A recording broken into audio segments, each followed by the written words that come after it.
যেটা জানো, তুমি তো অ্যাডপ্টেড। তোমাকে একটা চাইল্ড হোম থেকে আম্মুরা অ্যাডপ্ট করছিল। আমি জানি তুমি মিথ্যা কথা বলতেছো। বিশ্বাস নাহলে আম্মু জিজ্ঞেস করো। আম্মু দেখো ভাইয়া কি বলতেছে। আরে বাদ দাও তো ওর কথা, ওরকম দুষ্টামি করে।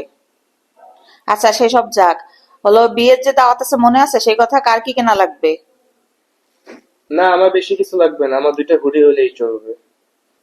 আচ্ছা তোমার হুডি লাগবে, সেটা কিনে দিব। আর তোমার কি লাগবে? আর আমারও 2টা হুডি লাগবে। তুমি হুডি দিয়ে কি করবা? তোমার ভাইয়ের যে 2টা হুডি বাদ গেছে, ওই 2টা হুডি তুমি নিয়ে নিও। দেখছো, বলছিলাম না? আর আজকে কি রান্না করবো, কে কি খাবা? ইলিশ মাছ রান্না করো রাত্রের না জন্য। না না, রুই মাছ খাবো। ভাইয়া বলছে না ইলিশ মাছ খাবে, ইলিশ মাছ রান্না করি। রুই মাছ তো কালকেই খাইছিলা, আজকে রুই মাছ রান্না করবো না। দেখছো, আমি তো এখন ড্যাম শিওর তুমি অ্যাডপ্টেড। टूटा हुआ साज हूँ